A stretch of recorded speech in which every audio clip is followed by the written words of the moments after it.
this as a microphone. Is the new housing court hearing eviction cases or just violation cases? All of it. It's hearing all of it. Everything pertaining to any landlord-tenant relationship issues. Is it moving faster than the old system or not? Well, they're going through a learning curve right now. So it's a slow progression. If you go in there, it looks like it's the regular court, like it's always been. The main difference, right now, there's still rotating judges. It's supposed to be one judge, there's still rotating judges a little bit. The only real difference is the tenant or the tenant attorney can bring up issues with the property, and the judge can direct or order the landlord to perform. That's kind of like the main difference right now. Okay. Thank you.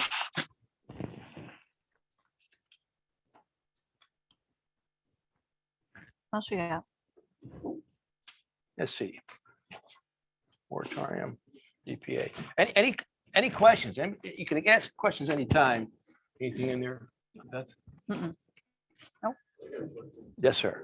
Going back to the ERAP, okay, the landlords can apply for it. Yeah, that's closed. That's just a microphone. You just Oh, okay. speak up so it can pick up. Yeah, ERAP, The applications are closed for LRAP, but the program, they're trying to refund the program. They want to refund the program. They're trying to claw dollars back. Yeah, I don't see that happening. They're gonna earmark that for the ERAP part of the whole thing. Maybe, Yeah. I mean, it was an over success of a program. They had way more applications than they had funding for.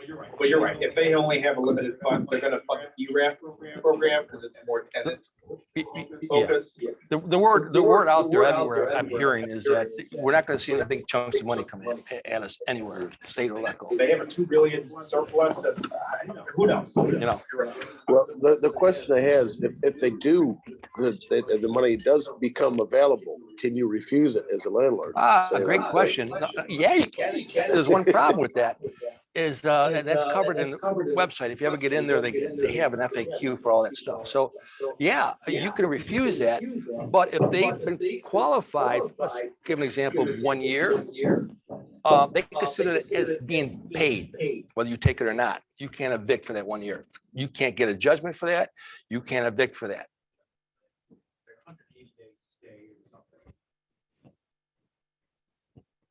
They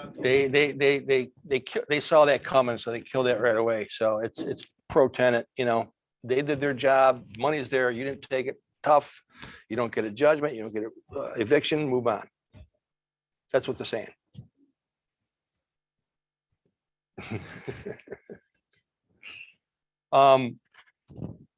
Any other questions out there? Anything in there?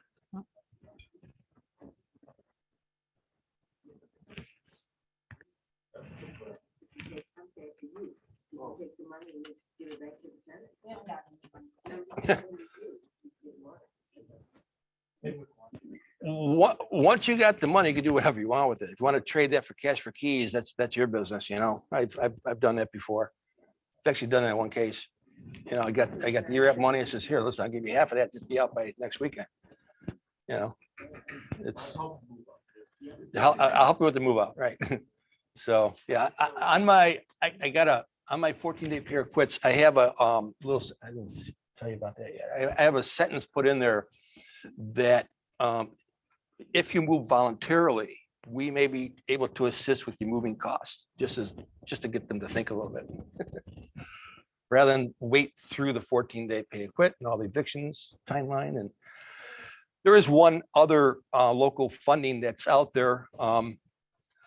It's not really advertised, but it's not ERAP funds. It's from a different funding source. It's through the Catholic Family Center, CFC.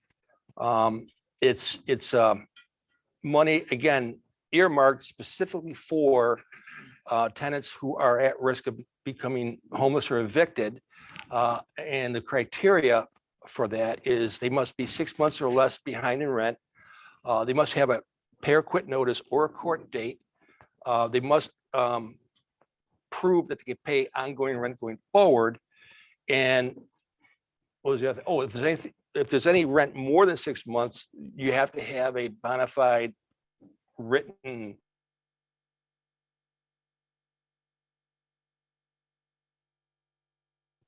repayment agreement for anything beyond 6 months. Agency that handles that. So there's 2 monies out there right now. But that's also the one where you can't have more than 9 units. No, that's a housing council. Okay. Yeah, this We'll is talk about that one. CFC. Yeah. You can talk about it. Actually, we're gonna bring her next time. You wanna Okay. bring- I'll wait. Yeah.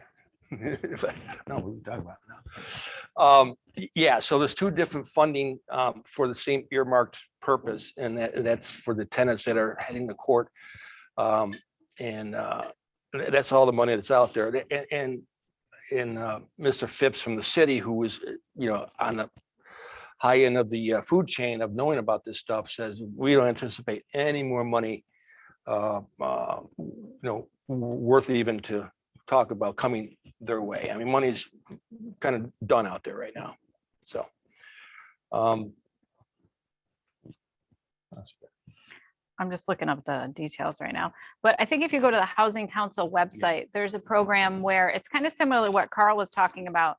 They'll pay up to, I think, don't quote me, I think it was $1,500 and I'm sorry, $15,000 in back rent. Hold on, I have it right here. Then I got it right. here. However, you cannot have more than 9 units. So if you have 10 units, you're out of luck.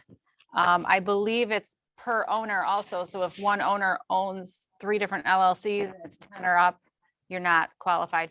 We did have a couple owners because the owner has to apply for it, not the property manager. We did have a couple owners apply for it. It's kind of in depth. There's like, you have to prove your income as an owner. There's a lot of extra steps. But it's for $15,000. It's worth it. Yeah, it's very layered with documentation and, what's your shoe size and I want your baby's mama. The website is www.thehousingcouncil.org/LAEP. So it says the landlord can use up to $15,000 per unit in grant money to pay past due taxes, mortgage payments, unpaid rent for vacated tenants or past utility bills. So remember, it's technically grant money, so there's a lot more red tape, but it's worth a shot.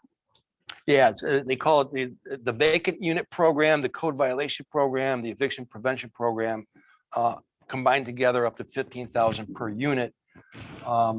We're going to try to have Luann Brink from the Housing Council, who administers that program, here next month to go over it in more detail. So, and you said it, the question with LLCs came up.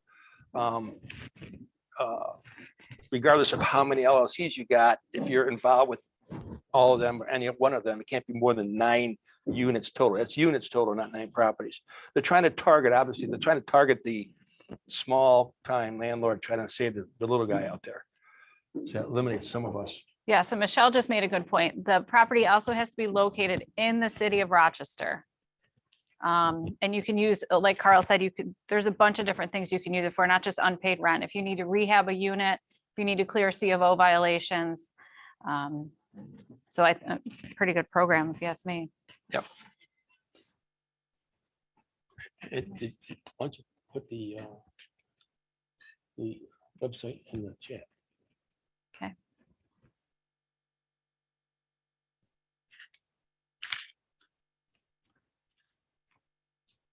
Any other questions? What's been your experiences yourself? I mean, talk to us. Let's have a little conversation with rent relief and court and evictions and tenants. Any stories, any progress, any positive things?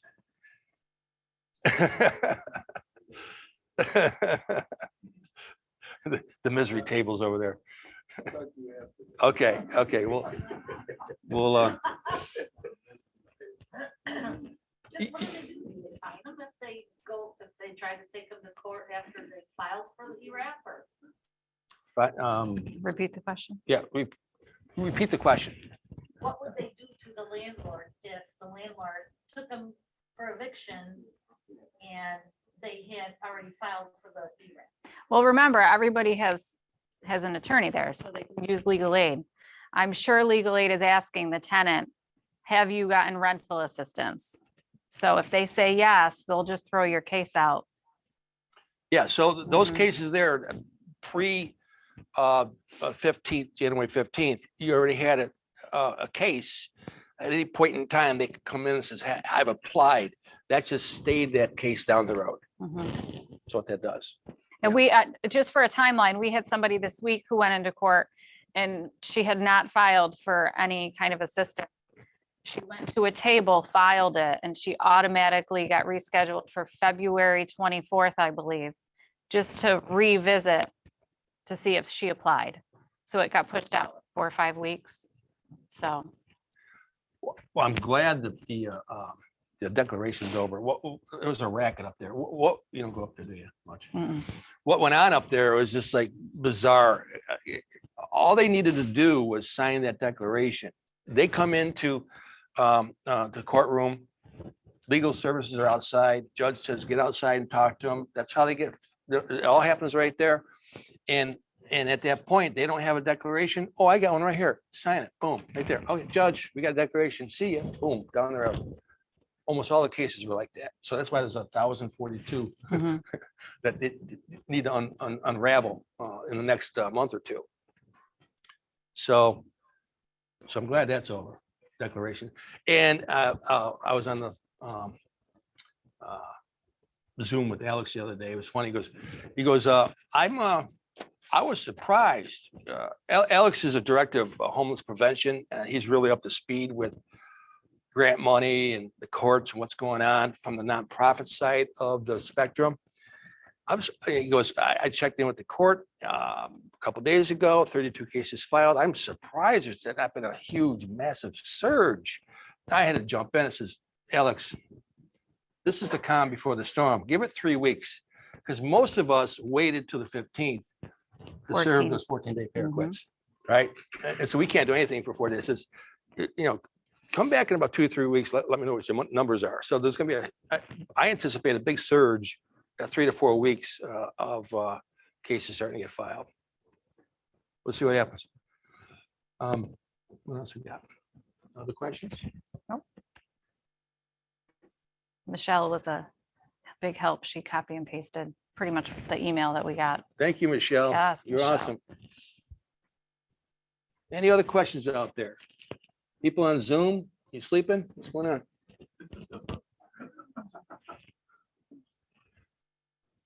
Jason, you got something to tell us, don't you? Oh, they can't talk to us. Not at all. Nope, just chat. I don't like this. Colleen, anything from you? I'm busy. You look busy. It's busy. Busy's all over your face. You are busy. Yeah. So, anything else? Any questions? We're setting to go here. As if I think of things as we go, I'll bring them up. But let's break right out into our main topic. Beth is going to cover. Let me set this up for you. So, in this new landscape of tenant protections and the tenants come at us with baggage, screenings got tougher. So we're going to offer some new ways, things that work and in today's landscape now. And she's going to run through her program, what she does, what works, and how she's been successful with placing quality tenants in her apartments. And so you got the floor. All right. First, I'm going to start this with a little disclaimer. This is just what I do. By no means is this 100% what you should do. You have to kind of figure out your own protocol and go from there. So I do have Pat with me because he kind of helps me a little bit. Okay. So basically, the first thing that you want to start out with is when you're looking for a tenant, you gotta figure out what kind of tenant you want. So everybody wants the most qualified tenant, but you need to have a quality product to find a quality tenant. By no means does that mean you need to have granite countertops and all that, but it needs to be clean. It needs to be up to code. You need to make sure the grass isn't a foot long, because how you care for your property is how you want them to care for it. So if they're walking into something with holes in the walls, they're like, why should I care? So, and I think Colleen would agree with that. She sees a lot of different things. So basically your unit needs to mirror what kind of tenant you want. For those of you here, I'm going to share the screen with people on Zoom, and you can't see it. So on your phone, if you want to pull up www.gpmrochester.com, that's what I'm going to share my screen with. So I'm going to talk about where we advertise. So what works for us is Craigslist on our website. We also do apartments.com. Apartments.com pushes it to forrent.com, Apartment Finder. It pushes it to a bunch of different places. I'm not a fan of Zillow, just because we have a lot of units that we're always advertising, and I think it's like $10 a month per unit, no, per advertisement. So that can get kind of costly. So we just don't do that. But all of our ads push people back to our website, and I'm going to show you why. All right, let's see if I can do this.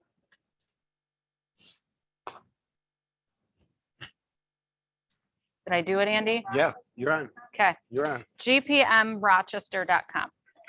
So this is our website for everybody on Zoom. Nothing that I'm going to show you guys is secrets or anything, because clearly it's on our website.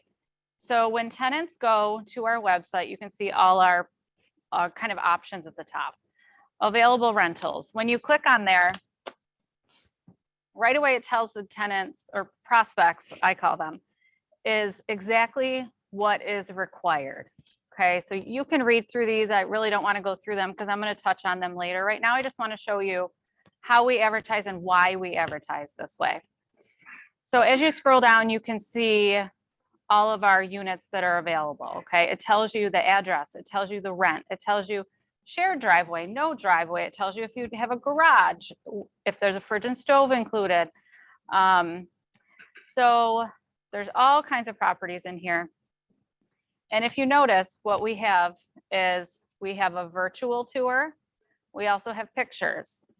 This is extremely important. So I'm going to click on pictures.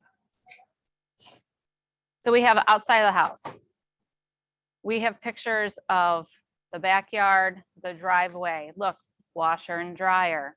You see the kitchen setup. This is one of our nicer houses, so we do a wide variety.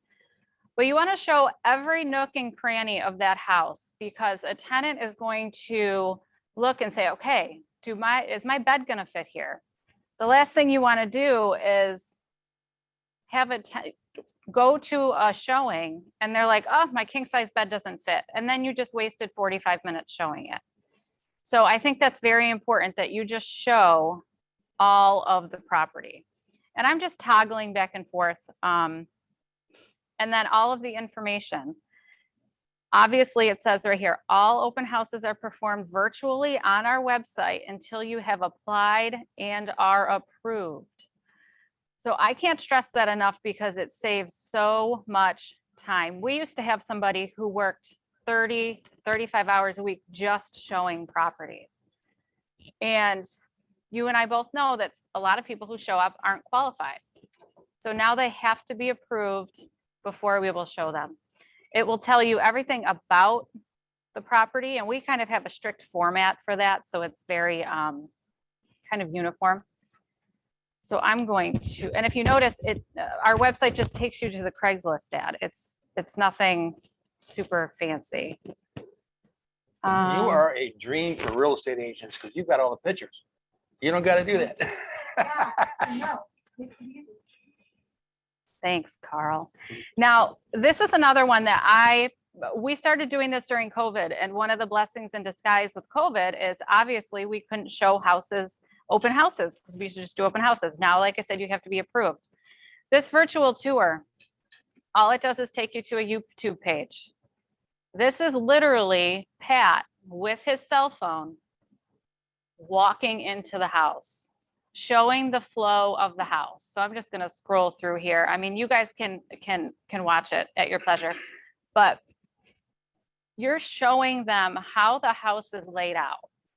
Now picture what that does to a prospective tenant when they're like, I want an open kitchen, but your pictures don't show the open kitchen. Right now on the video, you're seeing it's an open kitchen. So you can see, you know, some people only want a front door. They do not want to enter in the back door in a dark driveway, bringing their kids in groceries in a dark alley. They just don't want to do that. So that's kind of what the video shows. And I can't stress this enough. You know, he's even going into the basement to show what's in the basement. Does it look dry? Does it not look dry? As we know, a lot of houses in the city, you got to turn around and go backwards because the steps are so steep. Some people will not deal with that whatsoever, and it's a deal breaker. So, and I don't really blame them whatsoever. So I think that all of these are just extremely important to see the flow of the house. And it's important for your prospect to see that, because at the end of the day, they're not wasting your time and you're not wasting their time. Pat, are you talking during this time or it's just a picture? Yeah. You're talking? Okay. And it's really not that hard. He's like, here's the living room. Okay, you go off to the left to the kitchen. You walk up a flight of stairs. You know, we get a lot of people who are like, I need a ranch. But then the pictures aren't showing that there's steps. So now there's video. So you're not getting 3 phone calls in a day on ranch properties. So it's all kind of there. Let's see. Okay. So I think I'm done screen sharing. Let's see if I can figure this out. Stop share. Did I do it? Okay. Perfect. Okay. So that was kind of like what I think and what we feel has worked the best for us when it comes to advertising. The more information you give them, the better off you are. There are a couple things that, I mean, you guys can refer back to our website all you want. It's up there. So I talked about why you should be approved, why I feel that you should be approved. It just doesn't waste people's time. It doesn't waste their time. But another reason is the person who's showing the unit, like Pat. So when I will go through and I'll do their application. And let's say everything's good, landlord references, everything's good. But Pat shows them the place and he's like, something's off, something's off. Now you have a one-on-one experience instead of 4 different individuals walking through. And you know, it can be anything. They smell like alcohol at 11 in the morning. You know, Let's not forget, this is the most important part of the whole game. And who's doing it for us? Beth and I. We run the company. It's our company, right? So Beth is the one that scrutinizes those applications, does the approvals. I got my number 1 doing that, right? Because this is the most important part of our real estate. We've talked 20 minutes or so about all these aid programs, getting help and so forth. Well, if you do this correctly, you're going to minimize that. Okay, so that's why I have my number 1 and myself doing this. I stop everything I'm doing. I do the showings, you know, first impressions. And a lot of times I'm calling her and say, good job. This is excellent. You know, I had a good feeling. Perfect. Sometimes when it's not so perfect, I'll ask a few questions because sometimes the applicants will feel I'm just a shower. You know, I don't say, hey, it's my company. I don't say that. I think I'm just a showing person. So they'll tell me a little bit more. And I'm texting Beth at the same time. She's like, that doesn't add up. That doesn't. She didn't tell me that. I'm like, oh, okay. Boyfriend's moving in. It's not in the application. Oh, okay. And so we can approve you, but we can disapprove you. So, you know, us going through this whole process from the pictures to the application to, and Beth will talk about when she does her checks and what does she say or not say and how she draws out information from the references and the past landlords. But on your showings, take them very seriously. And if this is something that you don't have time for yourself because you're working another job and so forth, who's ever doing it for you, make sure they know what they're doing, because this will definitely make or break you. All right. Yes, Jay. Well, I'll ask on the iPad. How many applications do you usually fully screen before you pick one to show? And how many showings do you usually do before you pick an applicant? That was my question. Okay. So Jake's question was, how many applications do I look at before I approve? It really depends. I mean, I have a great property that's in a great area, that's a good price. I will have 12 applications overnight. Now, my track record recently is I'm denying probably 9.5 out of 10 people. And there's multiple reasons for that, which I'll get into later. But, and you know, new owners will ask that, how fast can you fill it? I can fill it tomorrow. I can fill it right now, probably in 10 minutes I could fill it. Because we have so many applications, but I'm not doing you a service if I'm not doing the correct checks. And as we talked about before I even started, it's taking 5, 6, 7 months to get people out. So if it takes me six weeks to fill your place with a quality person, I think it's worth it. And I think a lot of our owners totally understand that because we want to do right by them from the beginning to the end. So it's kind of a nutshell. It's, you know. Do you find that you've more or less picked your tenant before you do the showing, and the showing's like the final check? Absolutely. That's usually how you do that? Okay. Absolutely. Yep. We're just wargaming our own process, and it's good to bounce ideas off. Remember, sometimes we'll get people that will email in, this is ridiculous that we have to pay a fee before we see the property, and I'm used to doing this, and we're like, thank you so much, move on somewhere else. Yeah. It's kind of like when you sign up for a phone plan with Verizon, you have to use their system to sign up with a phone plan. You can't go in and say, I'm not going to give you my social security number and I don't want you to know my address. They have a system, and that's why they have a system. So we've tweaked our system over and over and over again, and especially with COVID, it's gotten more strict. I would say. Even on some applications, a couple times a month, and I'm not going to give you that information until I get approved and I see the place, then I'll give you that information. You didn't follow the application, you didn't follow the rules, denied. But thank you for both. Thank you very much. And I'm going to talk glad. about the hoops that I have people jump through, and it's because they weed themselves out. And that this is also a big reason on why we don't show properties until they're approved, because people weed themselves out. Okay, so I'm going to get into a little bit of that. So we talked about not showing it till it's approved. If on our website, it showed you our requirements. So you have to have your pay stubs, and I need 4 weeks of pay stubs. Don't give me 3, don't give me 2. I need your ID because I need you to prove that you are who you say you are. I also require a utility bill. I don't care if it's Progressive, RG&E, if it's a landlord statement, something, but I need to see that you live where you say you're living. Okay, and the reason for that is if you put down that you live on Westridge Road, but your mail's going to Conkey Avenue, something's not matching up. Okay, so I need to see that your utility bill or something is actually where you say you live. We also have a $20 credit check fee. So New York in 2019, I think, said that you have to cap it at $20 or the cost of it. That's what we pay for a credit check fee. So every single person that applies to us, we will run their credit. Now, I will say this, if they submit 2 pay stubs, no ID, they send me the $20, I'm like, I need 2 more pay stubs, and we will only send them 1 reminder. It sounds harsh, but I'm not there to be your mom and remind you about what I need all the time. So we need every single thing before we will start your application. And again, that's just one more hoop for people to jump through. And it's kind of like taking a test when you're in high school. You have to fulfill all the boxes before you get your grade. So that's kind of how I look at it. So do you have a question? Yeah, questions anytime? Yeah, Okay. go ahead. You stop me anytime. Yeah, on the RG&E bill, we get a lot of, well, it's in my uncle's name because I can't qualify. So how do you handle those?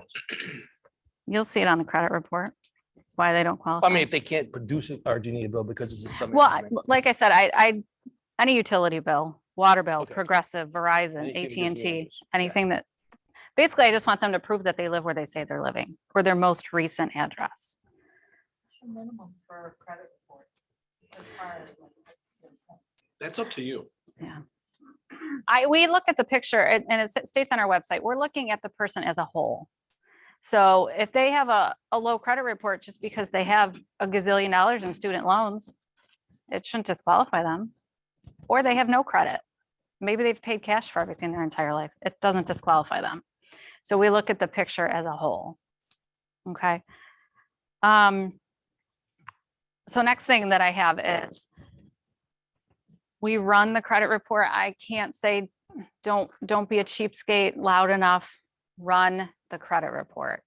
The credit report will show you the addresses they've lived. Shows typically their employment. It shows you who they owe money to, who they don't owe money to, their longest credit history, I should say. And a big thing that I find is their address on their ID, utility bill, and addresses on the credit score, on the credit report don't match. Or you see that they move every 6 months. So there's more and more red flags that will pop up the more and more you look. So I think that's a big thing. There's a question. Which agency? I'll get to TransUnion or Equifax, using like tenantreports.com. Our credit reports are through our computer system. So we use Rent Manager for all of our stuff. I don't remember offhand which one it does. It's all integrated through our system. So, sorry, I don't know that answer. But I do know, and it's unfortunate, but a small landlord is probably not going to get a price of $20 to run an application fee. They're probably to run an credit score. It's like $40 and you can only charge 20. Yeah, right. I think it's unfortunate, but. Okay, so once you get their application, there's a lot of things that I look at. Obviously, I'm going to pull one out just so I see it. Do you run criminal checks? We do not run criminal checks. However, on our credit report will say if they have a criminal background. So, but we don't do a separate. I'm a criminal little check. bit more direct. Have you been to jail within the last 6 years? And they tell me the truth. I get it out of them. You know, because I got a button over here to tell me that answer. It's like, okay, they give it to me. So once so one of the girls in the office, she's great at it. She kind of takes all of the information, puts it in an organized fashion for me, and then I just get a packet of information. So I'm not sorting through everything. So once I get the information, I'm sure people will argue with me on this one, but I'm going to tell you, I don't call them. I do not call the prospects. I don't. And the reason I don't is because I feel that it's like interviewing somebody for a job. They're going to put their best foot forward. They're going to tell you what you want to hear. You are going to probably feel a personal, you know how you know somebody for a while or you feel bad for them or, oh, I have, a couple kids. It's a hard time. I don't need to hear that. I need to know what is on paper. It's a little cynical, but it is what it is. So the first thing that I do is I call their landlords. If I don't have 2 valid landlord references, then it's probably a problem. If I have to chase you for their phone numbers, that's a no-go, more red flags. So once I get a good landlord number, I will call them, and there's certain things that I do. First of all, I always cross-reference the city site or Monroe County. So if it says that Pat Gallagher owns 22 Katy Street, if that's what the person put down and I'm calling Pat at this phone number, I'll go on the city website and make sure that Pat Gallagher owns that property. Okay.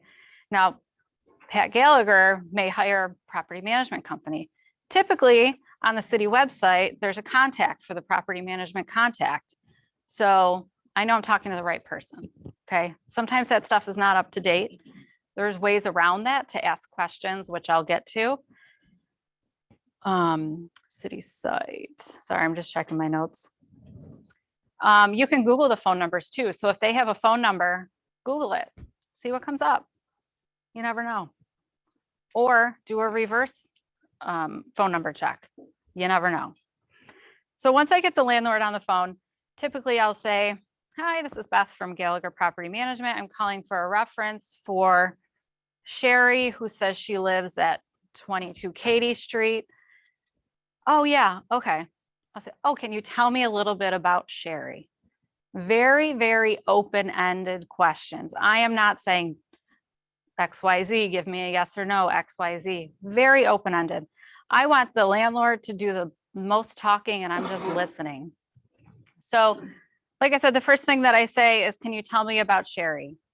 Typically, this is where I'm going to get a very generic answer because they're a little guarded. They don't really know what to say. They're a little thrown off.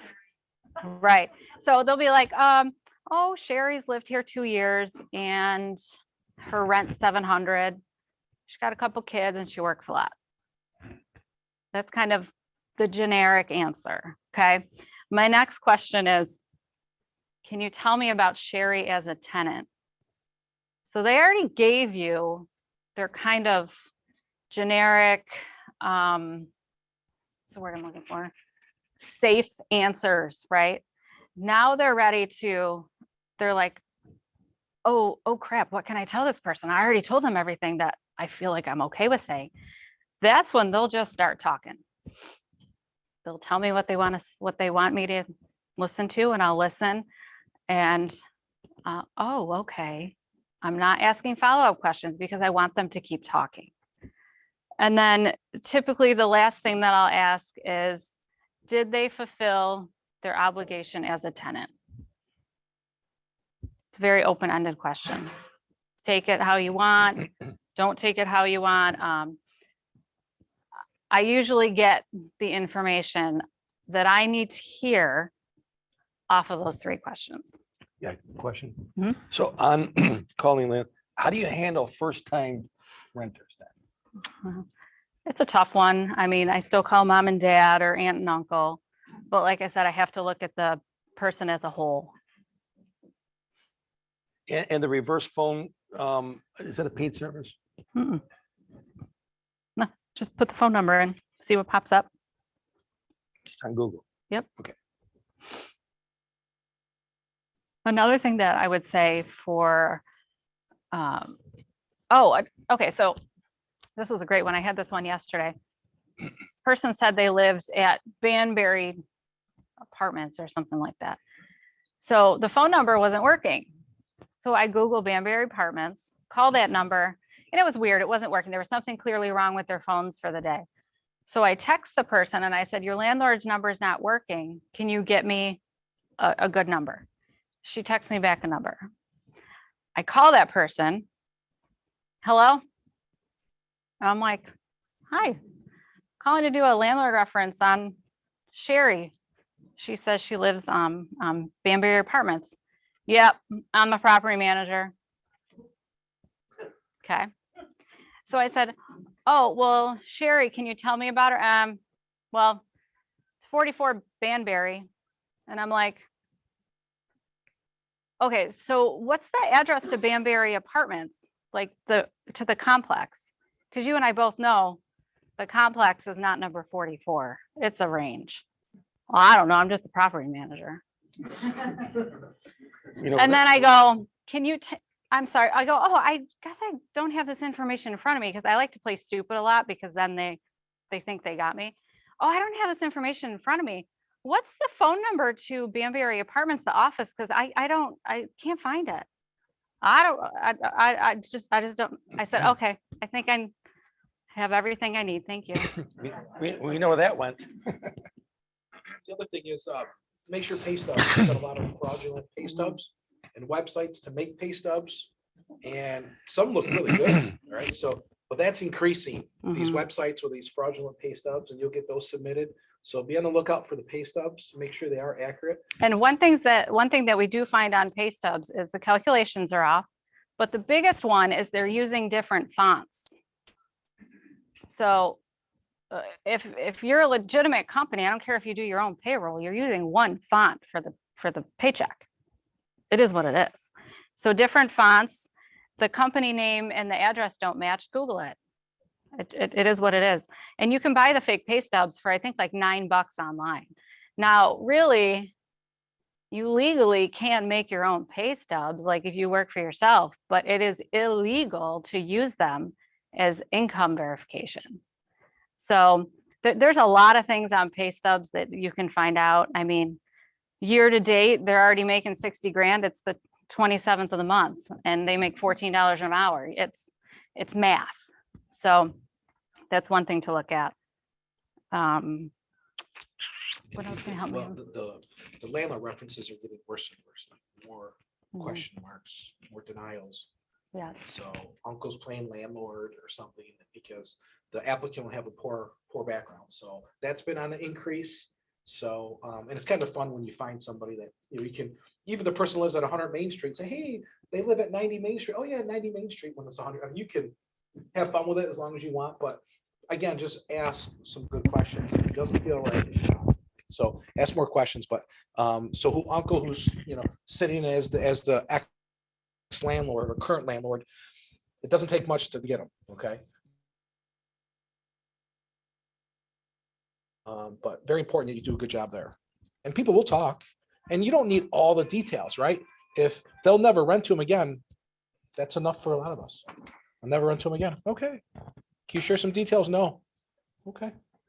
All right. So usually you can verify that with something else in the background. So not just one person, because you can have some spiteful landlords, right? So that are lying to you.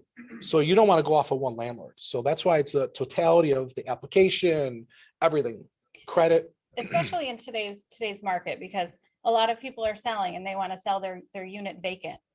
So they will. I've had landlords who I know are blowing smoke, giving me a great landlord reference simply because they want to get them out of their house so they can sell it. So that's where okay, the landlord reference is fine, but the credit report's telling a different story. And also with the credit report, like it talked about the addresses, if they're moving every 6 months. Well, if you have the credit report and it's showing that in the last 2 years, they've lived in 4 different places, but I have 2 landlord references for number 1 and number 4, what happened to 2 and 3? So if everything else checks out, and that's my last piece of the puzzle, I may actually call the prospect and say, hey, your credit report shows that you lived at 100 Main Street. Tell me what happened there. Oh, I just used it for my mail. Now that's a whole other animal.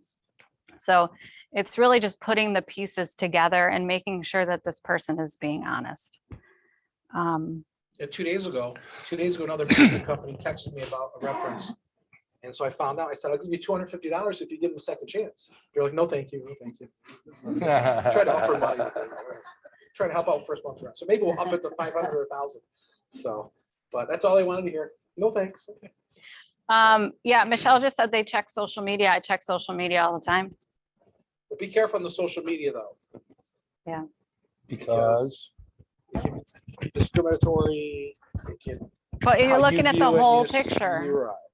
So be careful of that. So. Brian says, renting to college students, any specific suggestions since their rental history is probably minimal? We don't rent to college, so we don't do college housing, so I don't really have any suggestions Parents on can that co-sign? one. Parents co-sign? Oh, yeah. Oh, yeah. Yeah. That's mandatory. But like I said, the more hoops to jump through, and it does sound kind of mean, but I mean, you're allowing somebody to rent your house, your apartment, your $100,000 investment, your $150,000 investment. You need to know that it's a quality person. And if you have a no pet policy, they're not going to bring in undisclosed pets. The last thing you want is a cat to mark their territory. I mean, it is what it is. So what else can I say about though? The more hoops, red flags. If you just get a gut feeling, go with your gut. And like I said, some people get through my whole application process. Everything looks great. They meet with him at the property and he's like, whoa, whoa, whoa, whoa, whoa. We did have one a couple weeks ago where she wanted this place. And then she mentioned to him that she does hair and nails she does hair and nails for extra income out of the house. We don't allow that. We don't allow that. So there's things that he can pull out in person that I may not be able to know. I mean, how would I know that? We had a good one at the office where same thing, they pretty much were gonna get approved, but not liking it. So in the hallway in the office, I just happened to be there, and so I started talking to her. I was very direct with some of my questions. Within 3 minutes, they're F-bombing me. Out of the blue, they just were like, "You're racist." I was like, wait a minute, I'm just telling you about how we do our background checks. And they're like, "You asked too many questions and you're coming at me really hard." I said, "Maybe we're not a good fit." No, F you. I said, "Have a good day." Yeah, Pat Right. brought up a But it good was point. great. Thank you very much. That's my primary tactic, is my mission is to piss them off. Because that's the real person you're gonna get as a tenant. That's exactly what happens in many cases. Another point, statistically, in my number world, is at least 9, Pat. 9 out of 10 have some sort of baggage, financial baggage, history baggage. I mean, so we're looking for a needle in a haystack out there, really, right? Yeah. Well, and I understand people fall on hard times. I totally get it. And I'm all about second chances, and we give people second chances. But if it's a recurring theme, there's a common denominator in that theme, and typically it's their actions or response there. And some people just don't take responsibility for it either. Is our plan foolproof? No, there's people that slip through, but very rarely. I do have owners who get like Jake asked the question earlier. How long until you can fill my place? I don't know. There's a lot of variables, but like I said, I have 9 properties available or whatever was on the website, and I could fill those tomorrow. But I'm not doing you a service or anybody a service when they're going to live there for free for 6, 8, 9 months, and you're paying taxes and all the bills on it and stuff like that. So my job is to work for you and do the due diligence of making sure we have the best applicant possible. And in today's world, like Carl said, there's how many outstanding cases?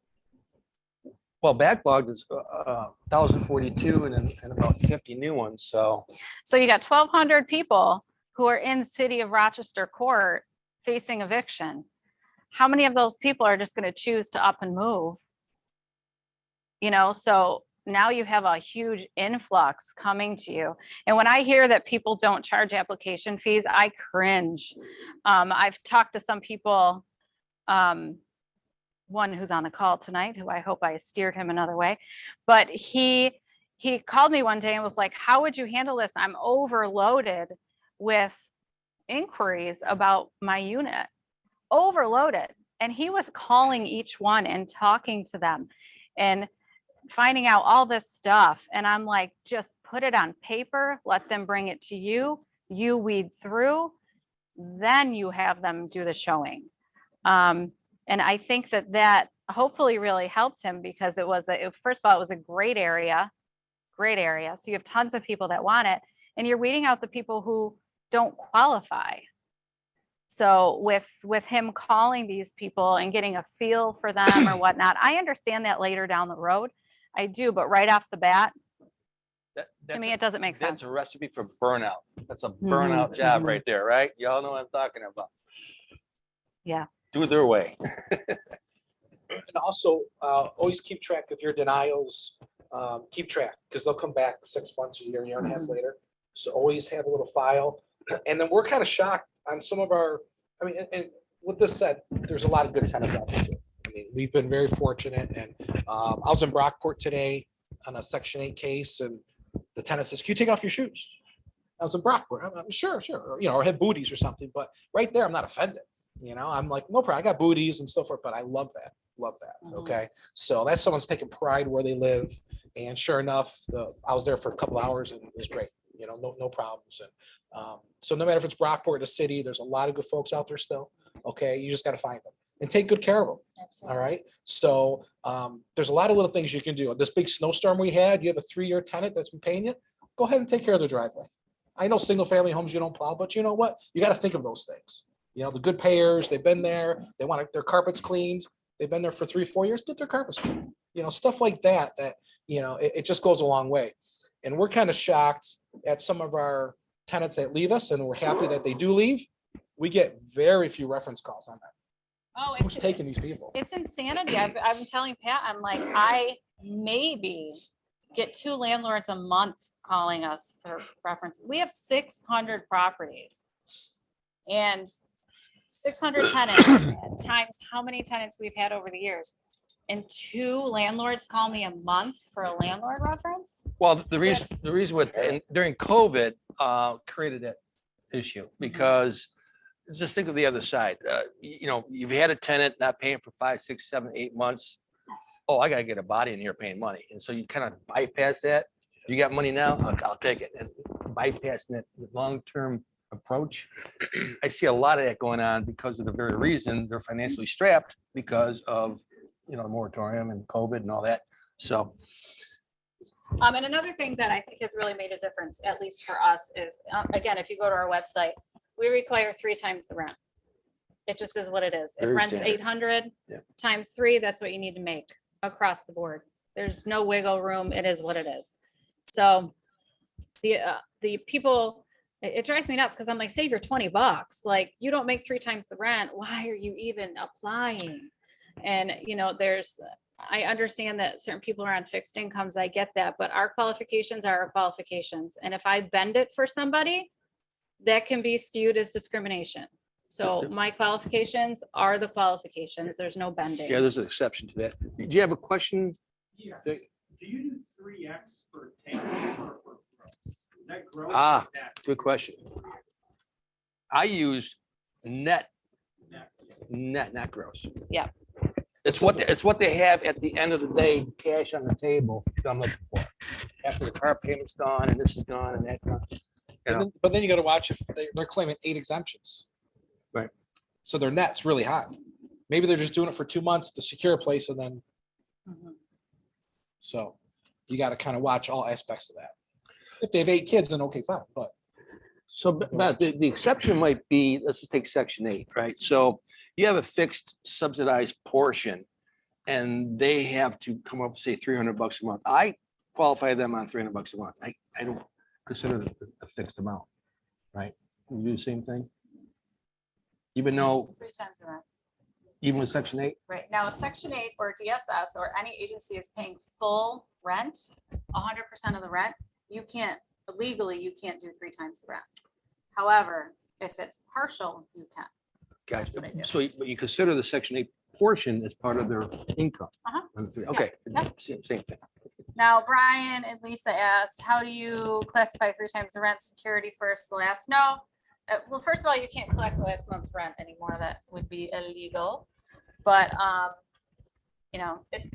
do what you want. But classifying 3 times the rent is just your net income times, I'm sorry, the rent times 3. they Am have I to make that understanding per that month. question? Yeah. Per month, yeah. If rent's 1,000, you have to make 3,000 a month.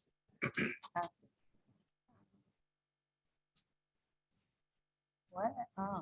I actually take that a step further when talking about net, not net on the pay stub, but net on when am I gonna get my rent? So there's a few things that get paid before your rent does.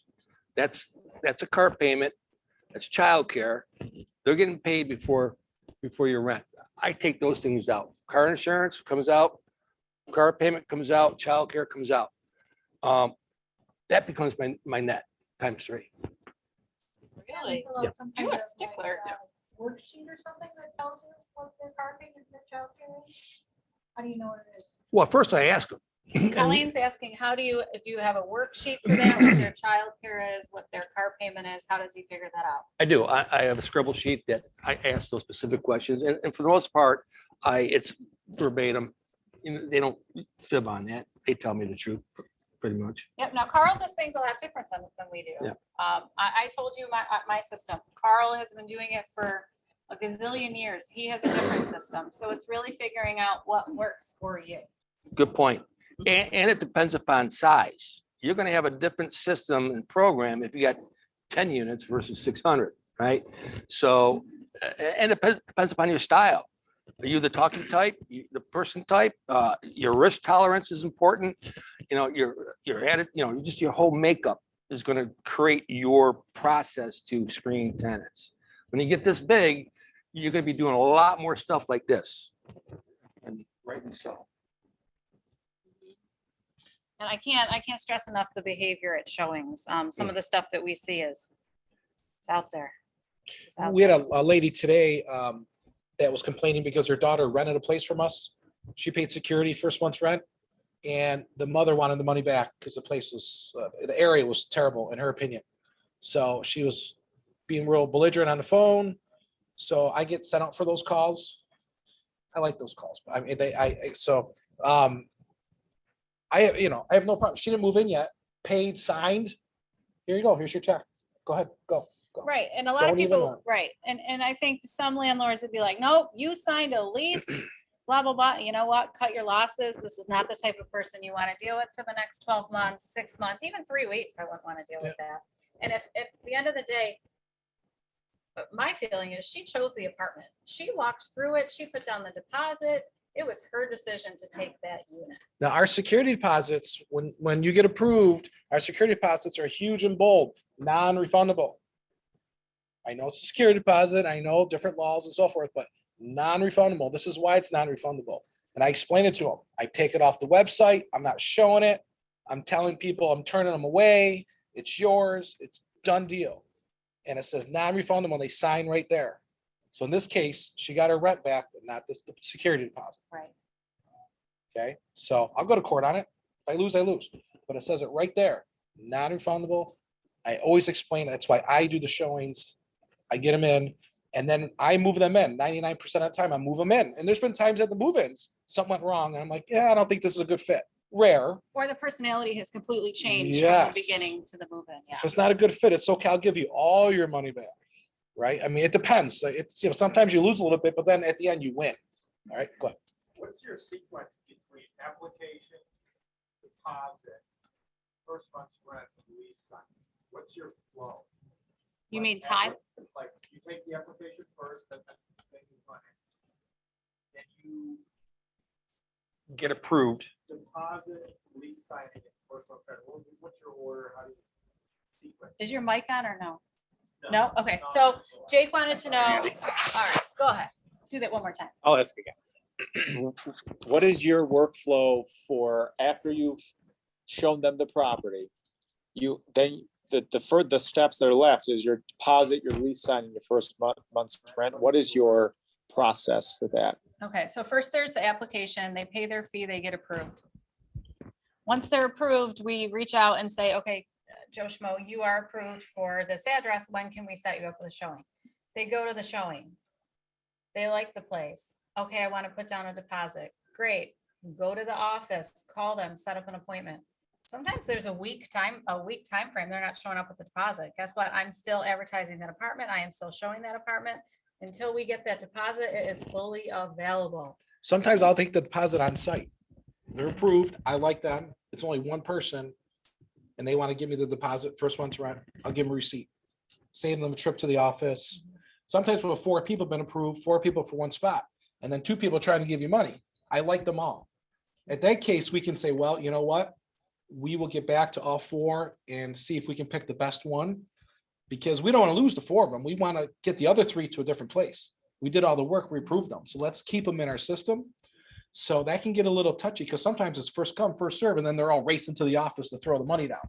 I don't really want that either.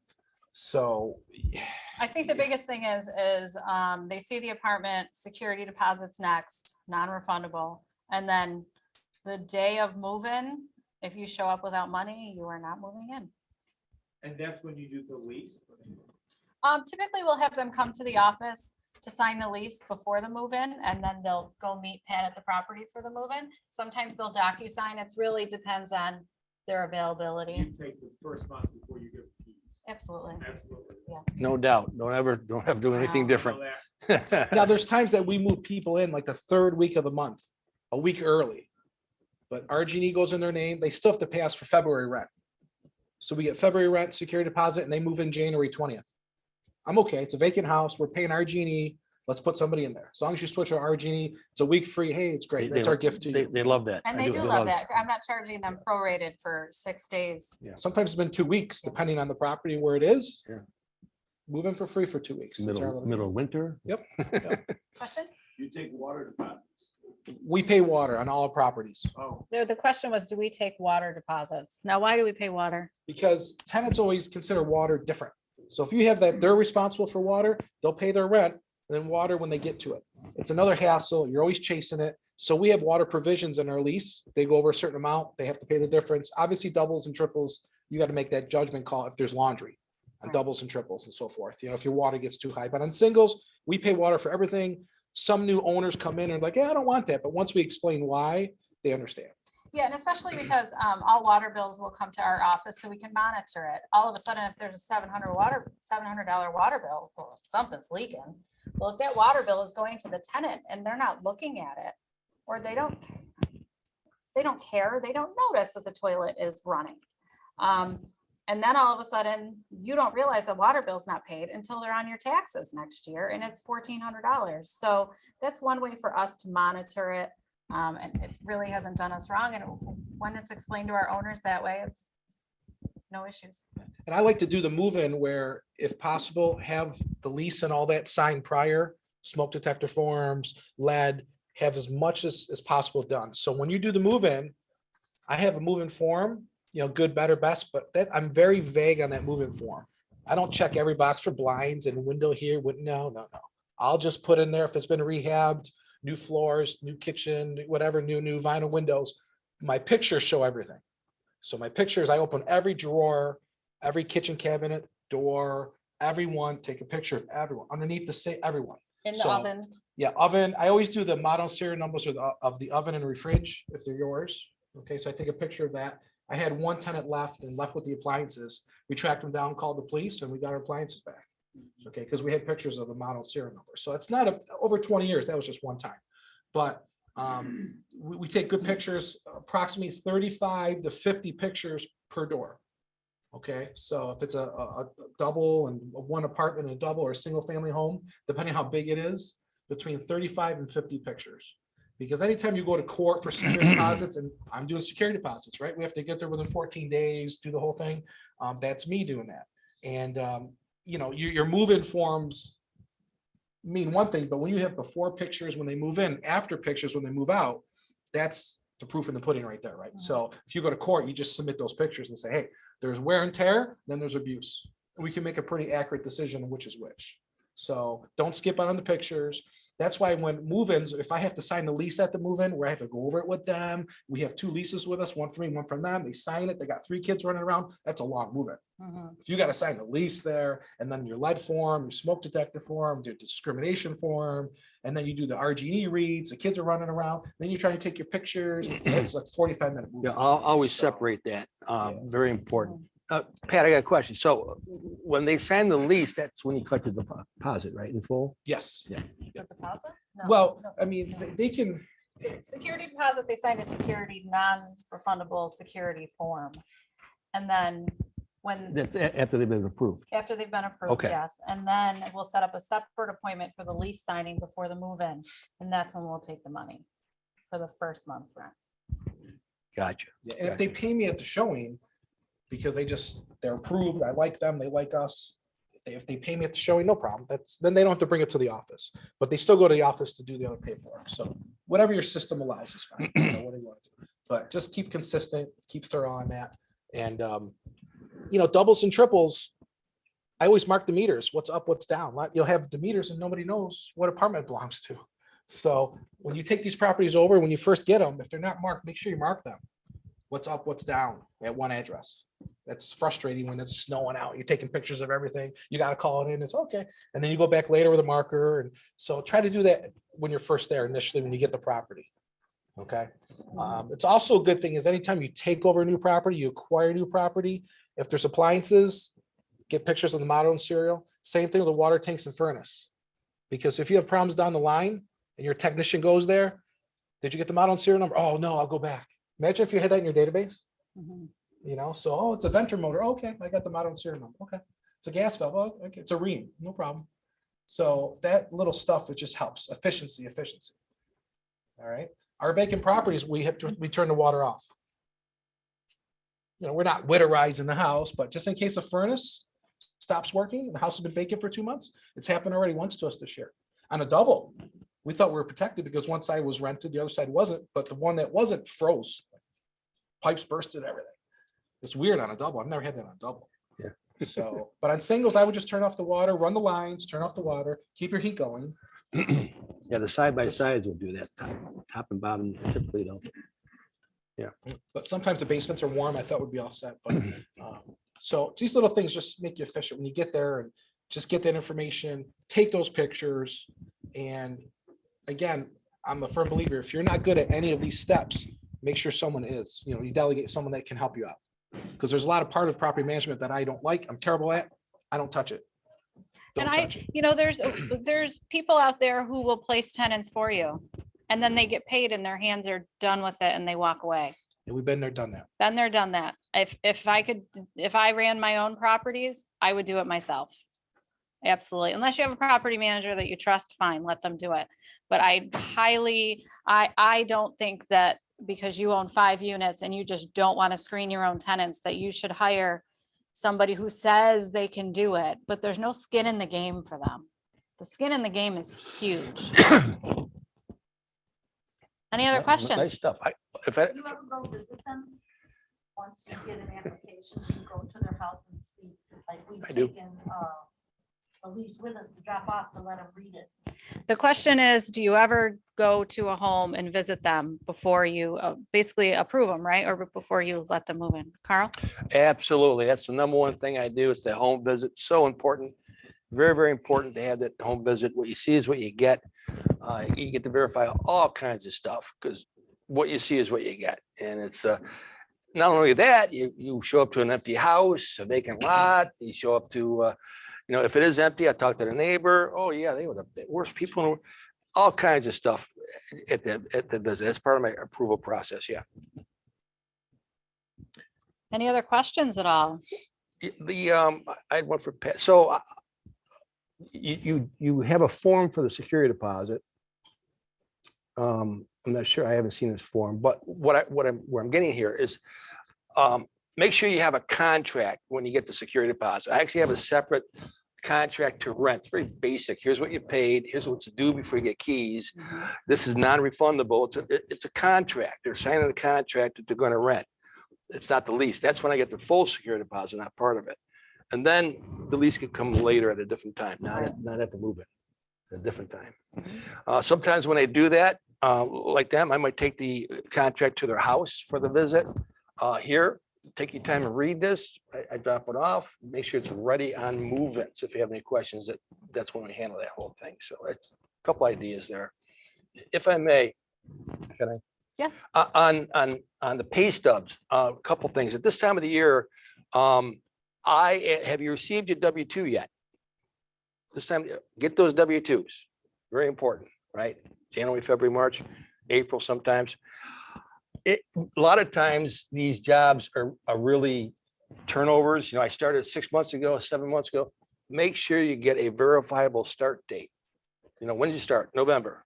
When did you start? Last month. What was last month? I don't know, August. Because that's going to determine the real net income. You got to get that start date on a partial year. Couple points there. Good points. The W-2 is a good idea. I Yeah. didn't think of that one. That's all these years. Pay stubs. I get those too, but I want that W-2. It's true. Any other questions at all? Security deposit, you say it's not refundable. I like that, but it always seems, and it happens, I already know the answer, but you want to use the security deposit for the rent, last month's rent. I'm not paying, you took my security deposit. That's common. Repeat the question. Yeah. The question is, security deposits is non-refundable, but the question is, how do you prevent them from using it as last month's rent? At that point, you're kind of stuck. If they're just going to move out Right. and knowing you're going to keep, a lot of times when they move out, use it for rent. Well, there's also damages and cleaning fees too. Right. So it doesn't cover, they think, oh yeah, we're all even. No, we're not. Our security deposits, because the security deposit is a deposit to hold the apartment initially before they rent it. Our security deposit form is written differently to make it very clear. And not many people back out, right? Mhm. Before they move in, very few back out before they move in. But if you do, we're keeping it. So why they're living there, the security deposit you're talking about, that, That's I normal. call that the classic. It's, your hands are tied, they got control, they got the key. What are you gonna do? Mhm. But let me offer this though. So once in a while with your quality tenants, they'll actually call me up. Can I use the security deposit for last month's rent? I said, you know, Lee says you can't, but I'll tell you what I'll do. We'll split the deal. Pay me half of that. You keep the other half. Tenant specific. I love that. Boom, at least I get half the rent.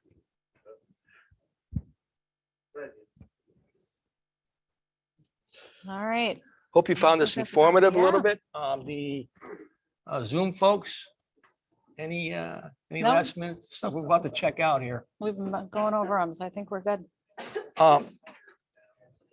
Andy, we want to close out the meeting, bud? I think we're kind of done here. We'll see you next month. All right, thanks, everyone. All right, thank you. Thanks, everybody, for coming. It was great. Appreciate you.